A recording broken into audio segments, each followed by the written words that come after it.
Irmãos queridos, continuamos o texto de Mateus capítulo 24 e agora estamos no final desse capítulo. Eu tenho pregado sobre o tema Preparando-se para o Fim e eu gostaria que hoje nós meditássemos sobre o tema Preparando-se para o Fim, Escatologia e Ética.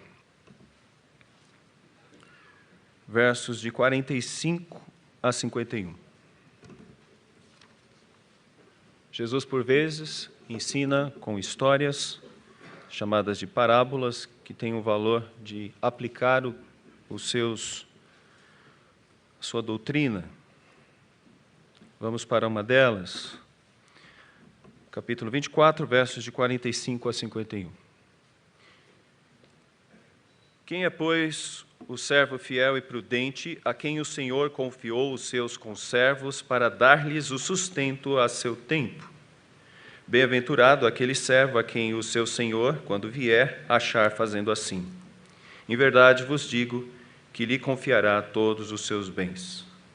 Mas, se aquele servo, sendo mau, disser consigo mesmo, meu Senhor demora-se, e passar a espancar os seus companheiros, e a comer e beber com ébrios, virá o Senhor daquele servo em dia em que não o espera e em hora que não sabe, e castigá-lo-á, lançando-lhe a sorte com os hipócritas. Ali haverá choro e ranger de dentes. Senhor, nós te agradecemos por estarmos em tua casa mais uma vez, por podermos, ó Deus, estar diante da tua santa presença, não pelos nossos méritos, mas nos méritos de Cristo Jesus. E te agradecemos pela tua palavra, que tem sempre, ó Deus, fortalecido a vida do teu povo, dado o norte, dado, ó Pai, o verdadeiro conhecimento das grandes e eternas verdades do teu santo querer sobre as nossas vidas. Palavra revelada, ó Deus. Por isso pedimos que nos esclareça mais uma vez esse entendimento pelo teu Santo Espírito, e rogamos isso no nome do teu Filho Jesus, o nosso Senhor, o nosso bom pastor. Amém. Eu gosto sempre de uma história que é contada a respeito de um construtor de cabanas de madeira, parece que naquela região do Alasca, e um homem que viveu durante toda a vida construindo cabanas. E ele fazia belas e boas cabanas. Os moradores sempre elogiavam o trabalho daquele construtor, dizendo que as cabanas eram boas de fato. Mas ele achava que, com o tempo, estava sendo desprestigiado pelo seu patrão. E ele já estava ficando velho e se sentia desvalorizado. E ele já estava cansado e um dia o seu patrão falou assim, olha, chegou a hora da sua aposentadoria, mas antes eu quero que você faça essa grande cabana. Eu quero que você capriche, dê boa qualidade a ela, e vai ser a última. E ele estava tão descontente com aquele patrão, que ele falou, já que é a última, fez de qualquer jeito. Não calefetou direito, fez sem preocupar tanto com a estrutura. E aquele patrão chegou e falou, terminou a cabana? Ele terminou, está terminada, está lá.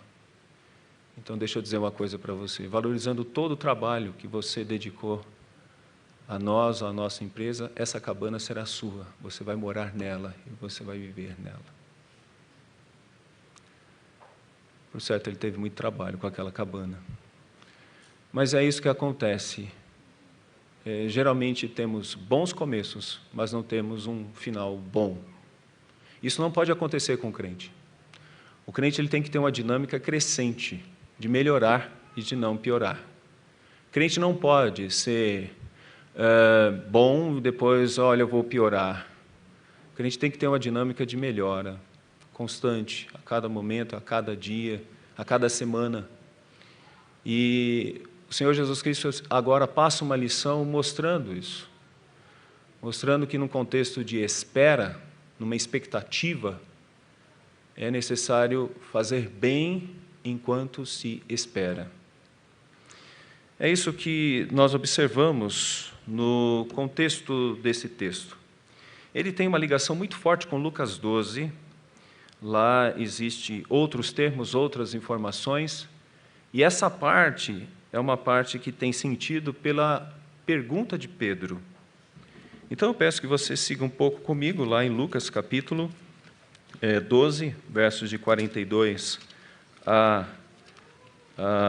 46, e nós entendemos um pouco do porquê de Jesus comentar e falar especificamente. Ele já tinha dito algo em parábolas no texto de Mateus, mas agora ele fala um pouquinho mais aprofundado e ele mostra algo também interessante. Lucas, no capítulo 12, nos versos de número 42, diz mais ou menos assim: disse o Senhor: quem é, pois, o mordomo fiel e prudente, a quem o Senhor confiará os seus conservos para dar-lhes o sustento a seu tempo? Bem-aventurado aquele servo a quem o seu Senhor, quando vier, achar fazendo assim. Verdadeiramente vos digo que lhes confiará todos os seus bens. Mas se aquele servo disser consigo mesmo: meu Senhor tarda em vir, e passar a espancar os criados e as criadas, e a comer e a beber e a embriagar-se, virá o Senhor daquele servo, em dia em que não o espera, e em hora que não se sabe, e castigá-lo-á, lançando-lhe a sorte com os infiéis. Aquele servo, porém, que conheceu a vontade do seu Senhor, e não se aprontou, nem fez segundo a sua vontade, será punido com muitos açoites. Aquele, porém, que não soube a vontade do seu Senhor e fez coisas dignas de reprovação, levará poucos açoites. Mas aquele a quem muito foi dado, muito lhe será exigido, e aquele a quem muito se confia, muito mais se lhe pedirão. E tudo isso, meus irmãos, é por causa da pergunta de Pedro. E essa pergunta está no verso 41. Então Pedro perguntou: Senhor, proferes desta parábola para nós ou também para todos? O Senhor Jesus diz que, de uma certa forma, todos estão incumbidos de viver desta forma, em prontidão. Mas alguns recebem mais. E esses que recebem mais têm mais responsabilidades. A quem muito é dado, muito lhe é requerido. Então, meus irmãos, a cada momento que aprendemos mais da palavra de Deus, somos instigados a oferecer mais, a dar mais. E, seguindo esse tipo de raciocínio, eu queria que nós aprendêssemos algumas lições, preparando-se para o fim, compreendendo, então, escatologia e ética. Nós precisamos de uma frase, e eu gosto muito de uma frase que fala algo muito interessante, a frase de Richard Bauckham. Ele diz assim: chega ao ponto de afirmar que sem parousia Jesus não poderia ser chamado de Cristo, segundo a compreensão que o Novo Testamento dá a esta palavra. E por que eu tenho que dizer isso? Porque a minha primeira fala nessa noite é de se assustar com um pregador desses de YouTube, dizendo que o que Jesus Cristo fez nesse capítulo 24 foi criar uma grande história final, que é fruto da sua imaginação como um bom contador de histórias. E ele imaginou um final, ele estabeleceu isso na sua mente e contou uma história para que os discípulos fossem motivados a viver uma vida piedosa. Em outras palavras, Jesus Cristo é um inventor de histórias. Meus irmãos, nós chegamos no Brasil, no nosso país, a ouvirmos já pregações desse tipo, onde a pessoa interpreta o texto segundo o que ela pensa, segundo o que ela imagina. É triste isso. Porque o plano de Deus, revelado tanto no Antigo como no Novo Testamento, é um plano de início e de consumação. É um plano de parousia. Não dá para falar de Jesus sem falar sobre consumação. É aquilo que eu já tenho dito para nós. Não dá para você falar sobre Jesus se você não falar sobre Adão. Porque Jesus veio resolver o problema começado lá na queda com Adão. Não dá para falar de Jesus sem falar sobre pecado. E Jesus veio resolver o pior problema que o ser humano poderia ter. Covid não é nada. O pior problema é o pecado. Problemas sociais existem, sim, não estamos com os olhos fechados para os problemas sociais. Mas todos esses problemas não são nada comparados com o problema do pecado. E o crente sabe que Jesus Cristo veio resolver o principal problema, o pecado. E, dentro desse processo, agora ele deixa a igreja incumbida de falar a respeito desta solução. A parousia significa que é o tempo final onde a igreja terminará o seu trabalho de anunciar para todas as pessoas, inclusive aquelas que ainda vão nascer, que há uma solução para o pecado. Essa é a missão da sua vida. Você deve brilhar com a luz de Cristo para que as pessoas percebam que há uma solução, a solução para o pecado. E depois Cristo vai retornar e vai ver, aliás, ele está vendo, o trabalho da igreja.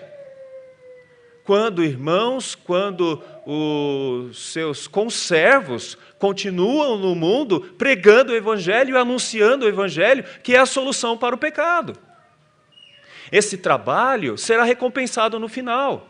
Foi o que falamos pela manhã. Em Cristo Jesus, o vosso trabalho não é vão. E qual é o nosso trabalho? O nosso trabalho não é meramente resolver problemas sociais.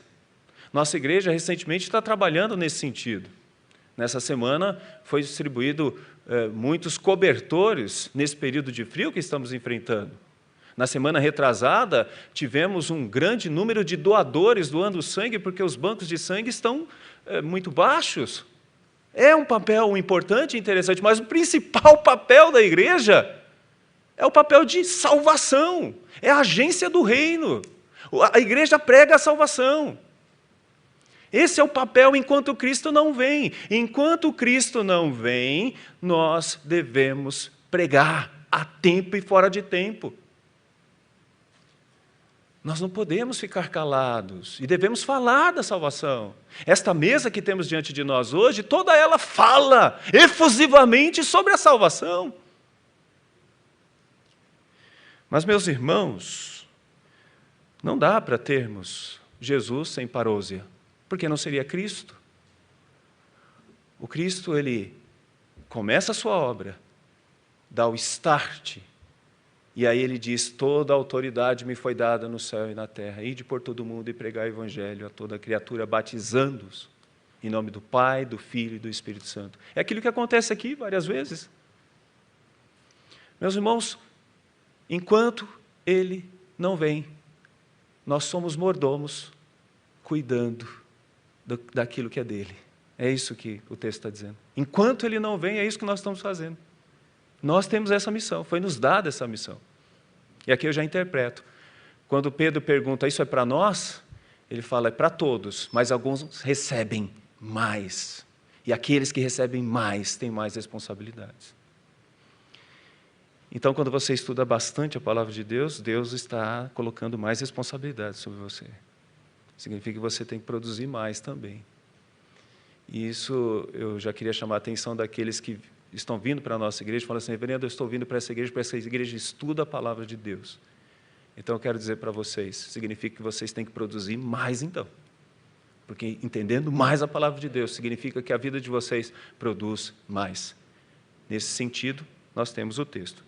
Quero trazer 3 lições. Primeiro, a autoridade real. Há uma autoridade real. Na passagem meio de história que eu contei no início, aquele homem que constrói cabanas, ele vai ter que apresentar o serviço dele para alguém. Meus irmãos, é uma autoridade, temos chefes e respondemos a eles. prestamos contas a eles.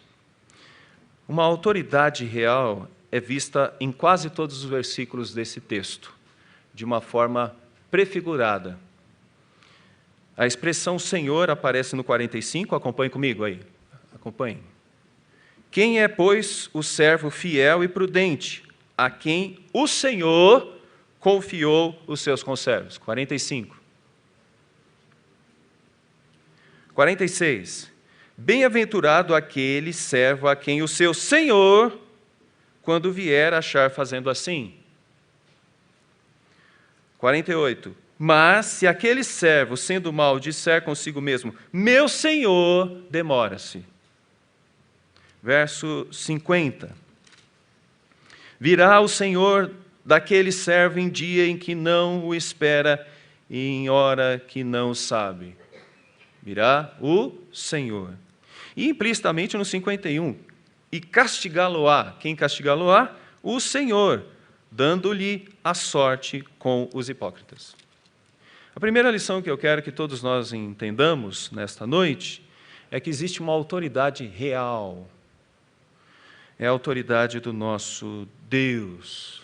Uma autoridade real, ele estabelece as regras. É o Senhor do pacto. O pacto é unilateral. O pacto é Deus quem estabelece e nós cumprimos a lei. Nós cumprimos as informações do pacto. Isso acontece no Antigo, isso acontece no Novo Testamento. Ele é Yahvé, o Senhor do pacto no Antigo Testamento. Quírios, o Senhor do pacto no Novo Testamento. Então significa que todos nós estamos vivendo diante de uma série de ordens e devemos ser fiéis no cumprimento destas ordens, porque estamos diante da autoridade real de Deus. E essa autoridade real de Deus exige de nós que cumpramos as suas leis. Você pode cumprir leis em detrimento de punições, não é isso? Algumas pessoas cumprem lei porque pode sofrer uma punição. Você pode cumprir leis porque a multa pode ser muito pesada. E no nosso país parece que é assim, né? Por exemplo, eu vivi numa época que você entrava no carro e não colocava cinto de segurança. As crianças não sabem o que é isso. Acho que as crianças e nem alguns adolescentes aqui sabem, mas nós vivemos esse momento, você lembra? Que você entrava num carro e não tinha que pôr um cinto de segurança. Depois dessa lei, o número de mortes no trânsito reduziu. Mas por que a lei pegou? Porque o número de mortes reduziu? Não, porque a multa vinha, chegava. Eu mesmo tomei uma. Então, é isso que acontece. Muitas vezes funcionamos assim. Mas todos nós teremos um momento de encontro com a autoridade real de Jesus, tal como encontramos a multa lá no final do mês. Nós teremos um encontro com a autoridade real de Jesus e nela teremos uma avaliação sobre o nosso compromisso diante de um relacionamento real com o nosso Deus. Como súditos, obedecendo a Ele. Que qualidade foi essa obediência? Que tipo de qualidade? Meus irmãos, a qualidade é de amor. Nós fazemos isso por amor, obedecemos por amor. E esse é um ponto importante aqui que devemos entender. Nós não obedecemos porque temos medo do inferno. Foi isso que Max Weber basicamente nos acusou. Nós obedecemos porque temos medo do inferno e é uma forma de tentar fortalecer a nossa compreensão de salvação. Não. Nós obedecemos por gratidão. Não é isso? Não é isso, meus irmãos? Então me acompanhem. Se a gente ler um pouquinho aqui o texto de Efésios capítulo 2, nós vamos ter uma informação clara sobre isso, né? Efésios capítulo 2, às tantas, verso 4, diz assim: mas Deus, sendo rico em misericórdia, por causa do grande amor com que nos amou, e estando nós mortos em nossos delitos, nos deu vida juntamente com Cristo, pela graça sois salvos. E juntamente com Ele nos ressuscitou e nos fez assentar nos lugares celestiais em Cristo Jesus, para mostrar nos séculos vindouros a suprema riqueza da sua graça em bondade para conosco em Cristo Jesus. Porque pela graça sois salvos, mediante a fé, e isso não vem de vós, é dom de Deus, não de obras, para que ninguém se glorie, pois somos feitura dele, criados em Cristo Jesus para as boas obras, as quais Deus de antemão preparou para que andássemos nelas. Então, o sentimento que temos é de gratidão. E nesse sentimento de gratidão, obedecer nos deixa felizes. Não é medo de punição, não é medo do inferno. É uma alegria em poder obedecer àquele que mostrou amor a nós. E não é um amor qualquer, não. Não é meramente o amor que te deu condições de pagar suas dívidas com o valor do seu salário. Não é meramente o amor que deu condições de você superar as enfermidades e fez você chegar até onde você está chegando. Não é o amor que fez com que você tivesse essa esposa maravilhosa que está do teu lado e que é a sua companheira fiel. É um amor por dar o Filho dele por nós. O Filho dele foi esmiuçado, esmagado para nos salvar. É isso que faz com que nós enxerguemos nessa autoridade um rei justo, real e bom, e que nos faz querer ser bons mordomos do nosso Deus e trabalhar para Ele. Que você tenha esse desejo no seu coração, de trabalhar com alegria para Ele. Segunda lição. A espera, então, deve ser produtiva. Aquele senhor deixou a cabana malemar porque já não estava tão animado assim. Não, a nossa espera ela deve ser cada vez mais produtiva. E aqui vai um recado para as pessoas de idade, que dizem assim, eu não preciso estudar mais não, eu já estou velho, eu não quero fazer mais nada. Não, a palavra de Deus diz que na velhice ainda darão frutos. Um senhor de idade com o telefone na mão, você sabe que pode fazer muita diferença hoje? Vocês sabiam disso? Boa parte dos meus aconselhamentos hoje se dão com o telefone. Sabe por quê? Porque a gente não tem mais segurança de receber visitas, ou de fazer visitas. Estamos nessa época. Mas um telefone faz tanta coisa, faz uma diferença tão grande, estreita as distâncias. Você sabe disso? Talvez tenha um primo seu que ainda não conhece Jesus, e você pode alcançá-lo. Um parente que ainda não conhece, você pode alcançá-lo. É uma espera produtiva.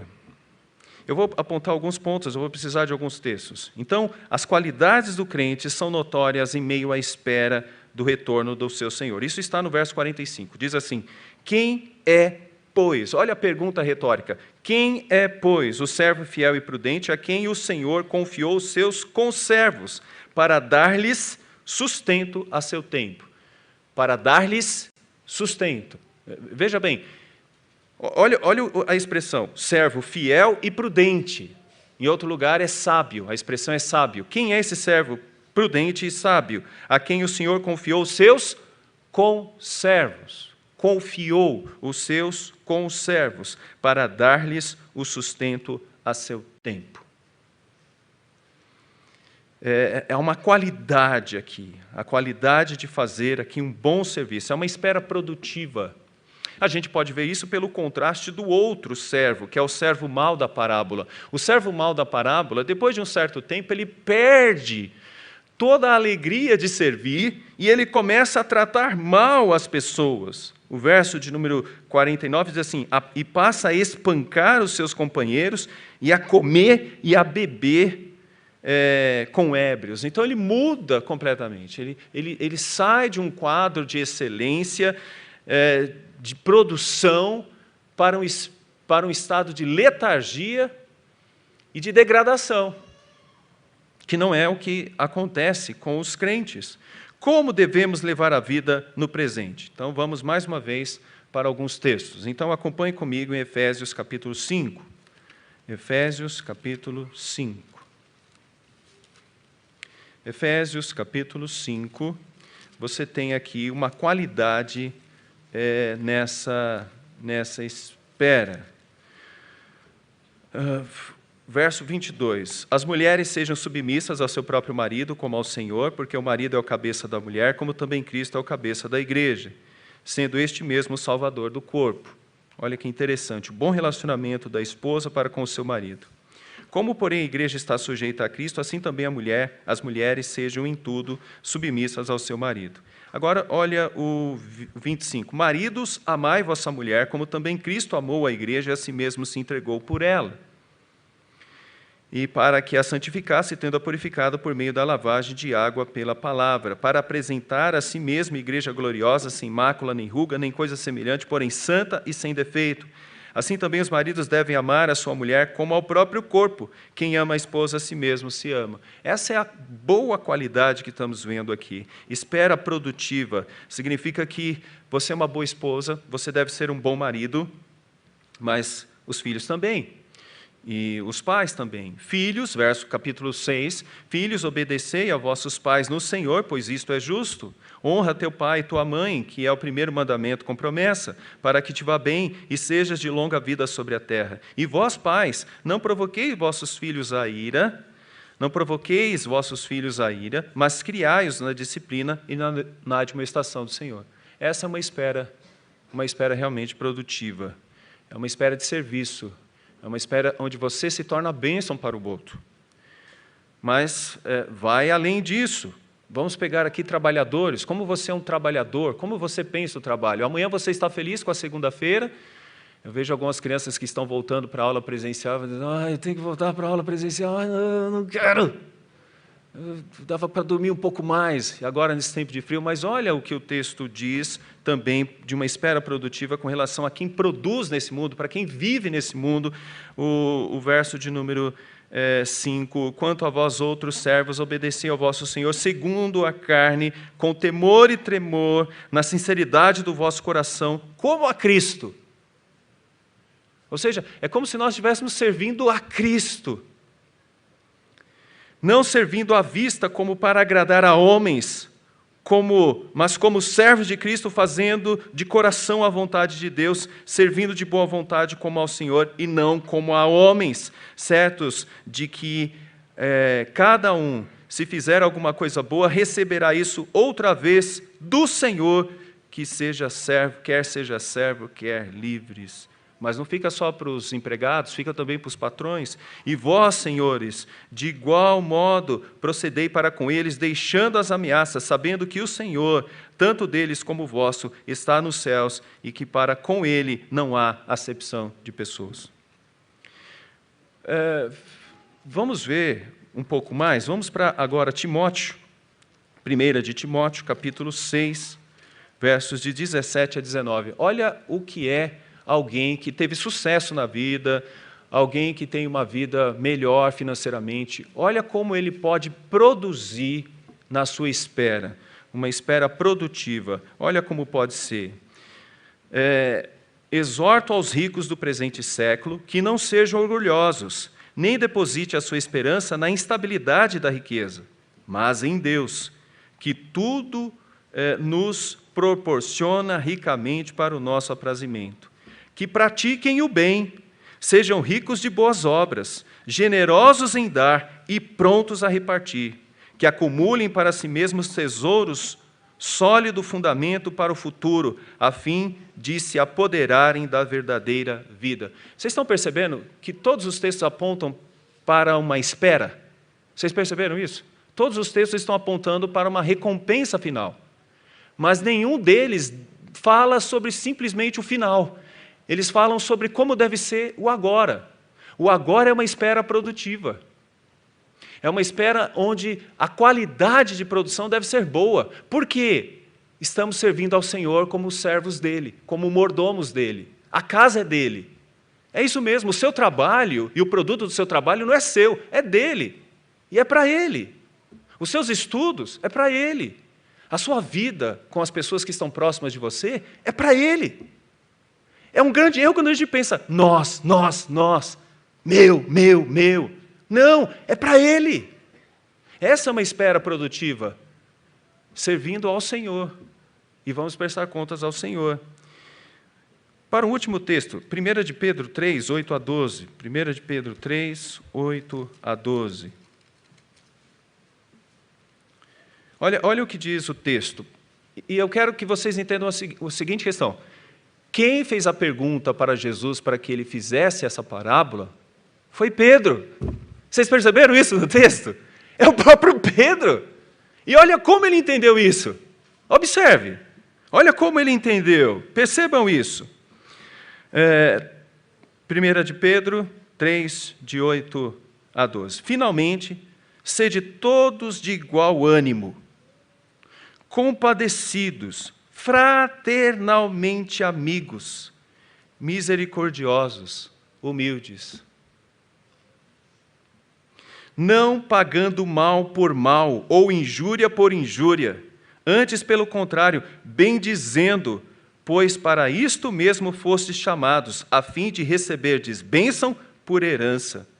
Pois quem quer amar a vida e ver dias felizes, refreie a língua do mal e evite que seus lábios falem dolosamente. Aparte-se do mal, pratique o que é bom, busque a paz e empenhe por alcançá-la.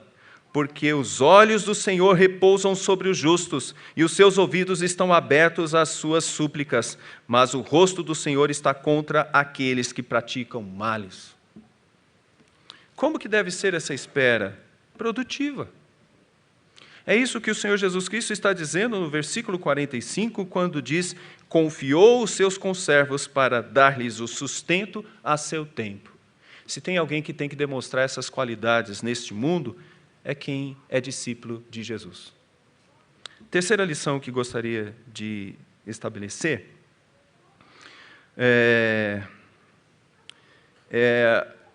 não há espaço para uma fé passageira e precisamos de uma fé, então, perseverante. E por que eu falo isso? Porque diz assim: aquele que tem uma fé perseverante receberá no final, e esse é sempre o contexto das parábolas escatológicas, um galardão. Sempre receberá um galardão. Vinde a mim, benditos de meu Pai. E você percebe isso no verso 47. Em verdade vos digo que lhes confiará todos os seus bens. Né? Pense em José na casa de Potifar. Né? A fidelidade dele. E ele tem todos os bens ali. Agora, da mesma forma, pode acontecer pela demora, e esse senhor sai e demora, e pela demora as pessoas ou esse conservo se desmotivar, e isso fica claro no verso de número 48. Mas aquele servo, sendo mau, disser consigo mesmo: meu senhor demora-se. E 49, e passar a espancar os seus companheiros e a comer e a beber com ébrios. Começa bem, mas não termina bem. Começa bem, mas se deixa envolver por outras coisas. Eu falo que isso é como Pedro. Sabe Pedro, andando na água? Ele começa bem. Nossa, estou andando sobre a água. Até que ele começa a olhar para o lado e ele percebe: eu não estou andando, eu estou afundando. E quando menos espera, ele está realmente quase que todo afundado. Olhando para o autor e consumador da nossa fé. Olhando firmemente para o autor e consumador da nossa fé. Em todos os momentos. Se você começou a sua carreira cristã, jovem, eu espero que hoje, com a sua idade, você esteja mais firme ainda. E que você seja instigado por essa mensagem para sair daqui, objetivando ser mais crente do que você já foi.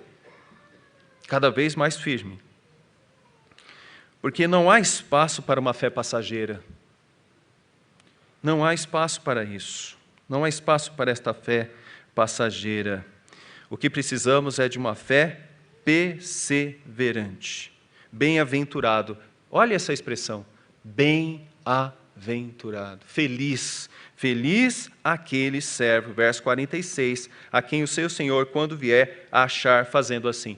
Veja bem, ele não está simplesmente esperando estático, mas ele está esperando produzindo. O que ele está produzindo? Ele está produzindo cuidado para com o outro. Então essa parábola demonstra que o cristianismo não é uma religião somente de gabinete. O cristianismo é uma fé de prática, de vida, de acessar o outro, de alcançar o outro, e isso é constante. E aí nós observamos que tem que ser constante em todos os momentos até o final. Meus irmãos, é por isso que temos uma demora. A demora serve como um teste no tempo de Deus, para que nós possamos entender que não temos que nos preocupar com a data de Deus. Podemos dizer, vem Senhor, porque gostaríamos que Ele chegasse logo. Mas não cabe a nós ficar estabelecendo data e nem se preocupar com a data. Por isso que quando a gente estuda escatologia, a gente não fica preocupado com algumas coisas que algumas pessoas começam a se preocupar. Isso aqui então é o sinal de que está às portas. Pandemia, 2020, pandemia. Está vendo? É um sinal, Jesus está chegando aí. Não cabe a gente. Independente de pandemia, independente de guerra, independente de qualquer coisa, o que devemos fazer é continuar servindo a Deus com as nossas vidas, abençoando a vida dos outros. Essa é a nossa missão. Nossa missão não é ficar preocupado com a vinda do Senhor Jesus Cristo. Isso pertence a Deus, não pertence a nós. Não adianta, olha, agora que tem pandemia, eu vou procurar me manter mais firme no Senhor, porque vai, que isso seja um sinal que vai acontecer. Então, agora na pandemia, eu sou mais crente ainda. Não! Se acabar a pandemia e tudo ficar bem, então, nós não temos que nos preocupar com esses sinais, que Jesus Cristo disse que iria acontecer e está acontecendo. O que deve fazer de nós crentes firmes é uma fé contínua, uma fé que não é passageira, mas uma fé perseverante. Perseverante. Porque, por vezes, a nossa agenda não bate com a agenda de Deus e temos uma tendência a nos decepcionar. Lucas 18, de 7 a 8, conta a parábola de uma mulher que procurava um juiz iníquo. E ele não atendia a causa dela, mas ela pedia, até que um dia ele, cansado, fez isso. E ali Jesus Cristo usa um exemplo comparativo com Deus, e ele vai dizer, não fará Deus justiça aos seus escolhidos, embora pareça demorado. Embora pareça demorar. Para nós, muitas vezes parece estar demorando, principalmente quando sofremos um problema, quando temos um problema, quando temos uma dificuldade de saúde, por exemplo, ou de relacionamento, qualquer outra coisa. Mas não é assim. A gente precisa de ver o próprio Pedro, mais uma vez, falando sobre isso. E eu acho muito interessante citar Pedro, porque Pedro está intimamente envolvido nesse diálogo, segundo a informação de Lucas, que pesquisou sobre o assunto e provavelmente entrevistou o próprio Pedro. Então, na segunda carta de Pedro, capítulo 3, verso 13, ele vai dizer algo muito, muito interessante para nós, Nós, porém, segundo a sua promessa, esperamos novos céus e nova terra, nos quais habita a justiça. Agora, se a gente fosse ler um pouco mais, ele vai dizer assim, verso 8, do capítulo, alguns estão seguindo, então, capítulo 3, verso 8 da segunda carta. Há, todavia, uma coisa, amados, que não deveis esquecer, que para o Senhor um dia é como 1000 anos, e 1000 anos como um dia. Não retarda o Senhor a sua promessa, como alguns julgam demorada. Pelo contrário, Ele é longânimo para conosco, não querendo que nenhum pereça, senão que todos cheguem ao arrependimento. É por isso que ainda está demorando. Deus tem os seus eleitos, e os seus eleitos serão transformados pelo Evangelho, e serão alcançados pelo Evangelho. Virá, entretanto, como ladrão, o dia do Senhor, tal como o próprio Senhor Jesus Cristo ensinou nesse texto que estamos examinando. Virá, entretanto, como ladrão o dia do Senhor, no qual os céus passarão com estrepitoso estrondo, e os elementos se desfarão abrasados, também a terra e as obras que nela existem serão atingidas.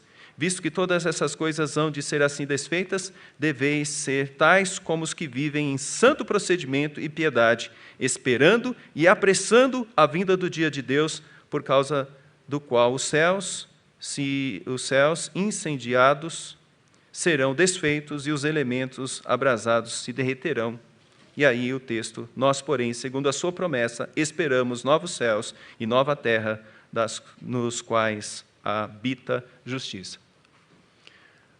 O senhor da cabana estava preocupado com o patrão que aos olhos dele parecia ser injusto. Nós não. Temos total convicção de que vale a pena fazer boas obras, ajudar os outros, pagar o mal com o bem e orar por aqueles que nos perseguem, porque sabemos que no Senhor nenhum dos trabalhos será em vão. Dessa forma, meus irmãos, eu creio que essas 3 lições possam ajudar muito a cada um de nós. Nós temos uma autoridade e esperamos prestar contas a ela no último dia. Essa espera deve ser produtiva, não pode ser estática. Seja um crente melhor cada vez mais. E não há espaço para uma fé passageira. Precisamos de uma fé perseverante até o final. Vou usar uma outra expressão que diz assim: a igreja não pode se dar ao luxo de negligenciar o aspecto de sua mensagem. Qualquer visão de evangelho que deixe de lado o futuro não corresponde ao evangelho cristão e será insuficiente para lidar com o problema do mal. Meus irmãos, essa é uma outra frase de Richard Bauckham. E é isso mesmo.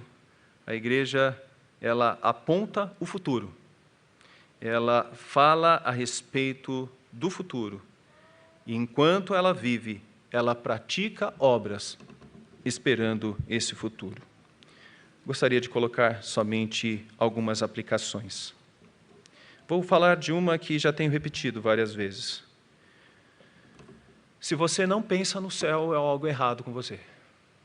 Se você não pensa no céu.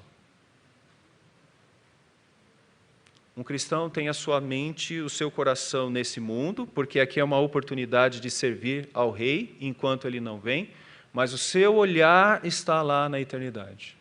O seu olhar está na eternidade. Para alguns isso é maravilhoso, porque perdeu entes queridos amados e vão poder revê-los. Isso é muito bom, não é? Não, isso é bom só. Maravilhoso é porque vamos encontrar o nosso Senhor Jesus. E Ele vai dizer: vinde a mim, benditos de meu Pai. Vocês me amaram lá e agora vocês vão usufruir do meu amor eternamente aqui. O texto de Filipenses 3:20 é maravilhoso. Diz assim: pois a nossa, se alguém conhece, leia, fale comigo. Pois a nossa pátria não está nos céus, pois a nossa pátria está nos céus, de onde também aguardamos o Salvador e o Senhor Jesus Cristo. E por fim, algumas palavras. Sejam e permaneçam ativamente leais à autoridade real de Jesus. Sejam e permaneçam ativamente leais ao Senhor. Pense nisso. Se você for lavar um chinelo, se você for lavar uma louça, se você for operar o coração de uma pessoa, pense que você deve ser fielmente e ativamente leal ao Senhor. Que a sua ética seja de agradar a Deus em primeiro lugar. A nossa escatologia está intimamente ligada à ética, porque eu vou prestar contas de tudo. Tudo que eu for. A palavra de Deus diz: de uma palavra frívola, eu vou prestar contas a Deus. Sejam alegres. Falta isso para a gente, sabia disso?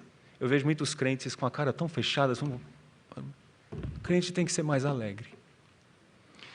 Desempenhando prudentemente a tarefa designada por ele. Porque você já viu alguém quando faz um serviço com má vontade? Né? Quando alguém faz um serviço com má vontade, não é? Quando você vê alguém fazendo serviço com má vontade, é igual aquele senhor da cabana. Eu tenho certeza que molhava quando te ouvia. Porque quando você faz uma coisa com boa vontade, é mais fácil que aquilo chegue bem, não é? Temos aqui cabeleireiros, temos pessoas que lidam com outras pessoas na área da psicologia e tantas coisas. Se você faz o serviço bem feito, essas pessoas serão felizes, abençoadas e vão dizer: como eu sinto alegria com essa pessoa.